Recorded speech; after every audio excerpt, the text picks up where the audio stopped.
all saw it coming. The police have been gearing up for days. We knew that the verdict was going to be bad. Barely a slap on the wrist. Not only do we need to solve the problem of police being out of control, we need to solve our deep-seated attitudinal problems. And the biggest task we face, whatever color we are, is to stop thinking of other people as other people. As long as we think in terms of our people versus their people, or us and them, we're in trouble. We'll never build a democratic system that benefits all of us until all of us are all of us. The tragedies of Breonna Taylor and George Floyd have helped to galvanize us, but we're still not all together in the way that we'll need to be if we're going to solve this. And I'll go into detail about this in a few minutes, but let's start with Tim.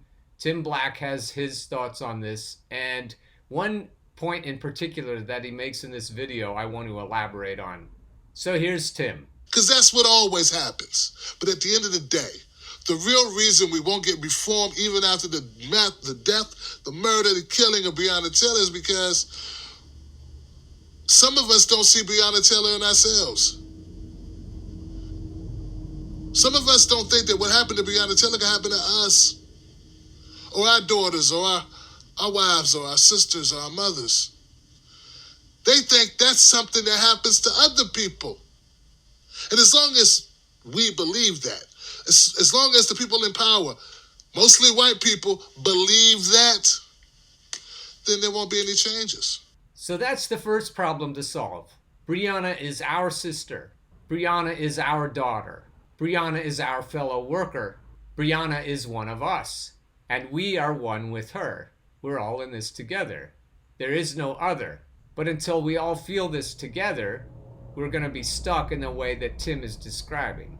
I mean, we need more than just white kids out in the streets and a few white wine moms and soccer moms and older white guys. We need powerful white people to come out. We need powerful white people to give a damn.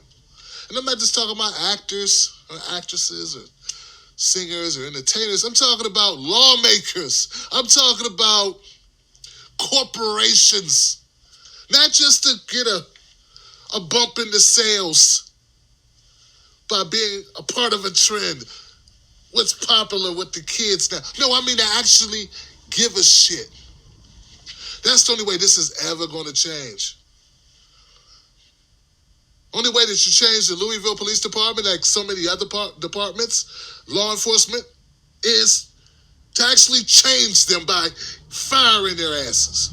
And not just firing their asses, but totally redoing the system so that we don't need police at all. Militarized police are merely a tool of the owners. The people who own want to protect what they own, so they use the police to do that. So I don't feel at all like we accomplished anything here.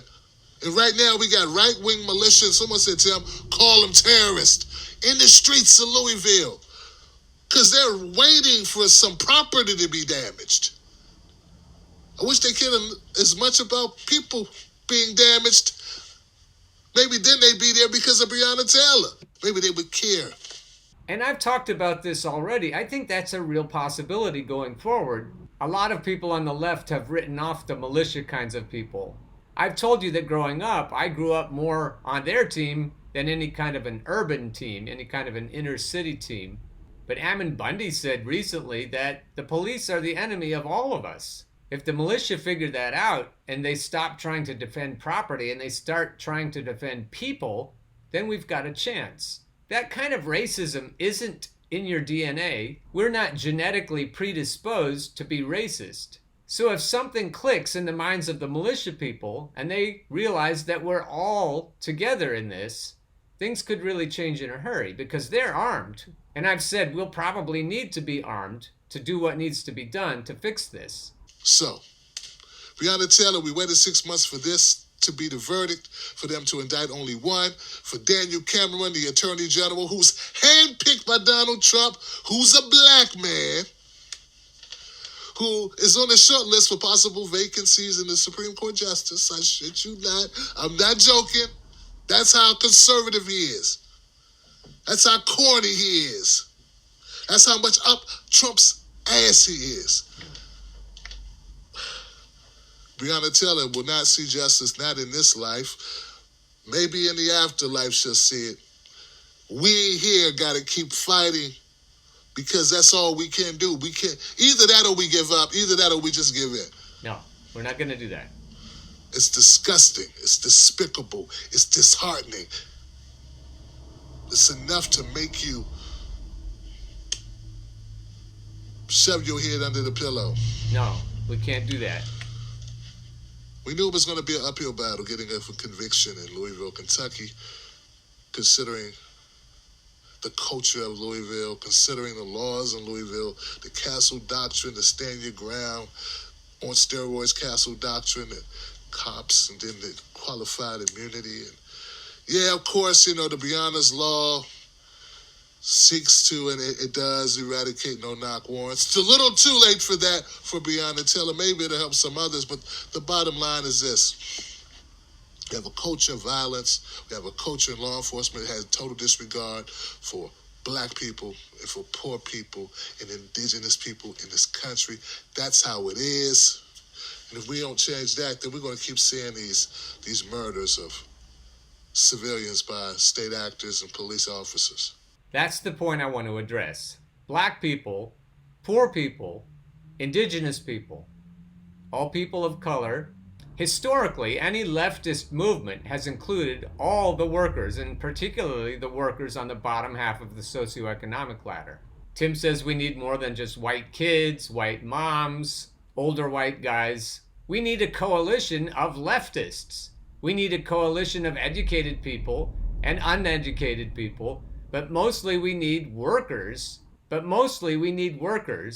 Of every color, of course, but also rural, urban, and suburban workers. We all need to stick together, and that's where we've had trouble. Rural, urban, and suburban workers are not together right now. I've obviously addressed this before, so I'm just going to quote from this article that I've written. Guess which independent lefty pundit this story is about? It's about Vosh the sheepdog, but the solution here applies to everybody, not just Vosh. It applies not only to politicians and pundits, but to us workers as well. I've criticized pundits because they seem to pander to comfy people, because comfy people are more likely to watch and donate to their Patreon accounts. So political commentators tend to pander to an audience that can pay them. But in pleasing the comfy people, who erroneously consider themselves to be leftists, the pundits have sold out the desperate people. True leftists are leftists because they empathize with the plight of those on the bottom half of the economic ladder. What Tim is describing is a lack of empathy for people who are desperate. Black people are desperate not to be incarcerated or killed, and all poor people, whatever color they are desperate just to get from one paycheck to the next, to pay their medical bills, to pay for their insulin. That's why the people that Tim is talking about, the people he wants to give a shit, the corporations and the powerful white people, that's why they don't feel what they need to feel to get the job done. Despite their best intentions, the poor of all ethnicities can become deplorables to sensible, pragmatic, meritocratic thinkers with college degrees and 3-car garages. So the people that Tim is directly aiming at have supremacist tendencies, even though they're covert. And most comfy people may not even be aware that they feel this way. These kinds of thought patterns can lead to behavior that elevates and separates the better educated and affluent voters from those lower down on the economic ladder. So the people who most need to change their thinking, their attitudes, and their behaviors can completely lose touch with the grubby populism that has undergirded every leftist revolution in past eras. We need a revolution. The wine track voters who have been able to work from home during the COVID crisis and who complain if their Uber Eats are not delivered on time by essential workers don't necessarily understand how it feels to be desperate. And so the desperate people become others and even deplorables. And so don't give a shit-itis runs rampant, and that's what Tim is trying to address. Don't give a shit-itis. If we can cure that malady, then we can solve the problems we collectively face together. Whether we meet this description or not, we need to work together and empathize with everyone who does. These are the people who have trouble paying their bills. These are the people who have lost their jobs and face eviction because their unemployment checks have stopped coming. These are people who are desperate for single-payer Medicare for all, for living wages, for affordable college and student loan forgiveness. If the people in power think of these people as other, then we're never going to fix the world. And we're never going to have democracy. Because the inherent inequity between people who have and people who have not is causing fascism. That's what Matt Stoller has said.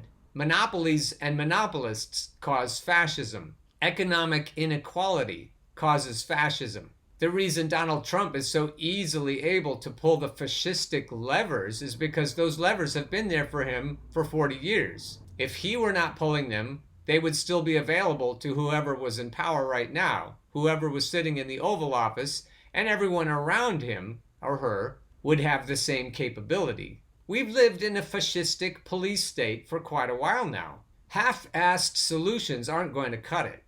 And the politicians in neither party are going to fix this unless we push them to fix it. Yes, we can vote for progressives down ballot, but the bottom line is that we have to push whoever is in office right now to fix this shit. In a future show, I plan to cover what's happened in Baltimore, Maryland with regard to police unrest. Baltimore is pretty close to where I live, and the information about Baltimore shows that it's systemic poverty, it's systemic unfairness for people of color and all poor people that have caused the problems with police that have been rampant in Baltimore and in Philadelphia and in other cities around where I teach. I have students from all over the place, and the students from the inner cities are expressing that they have poor schools, they have no chance to really get a leg up and become middle-class people. Yes, it's systemic racism and it's systemic classism.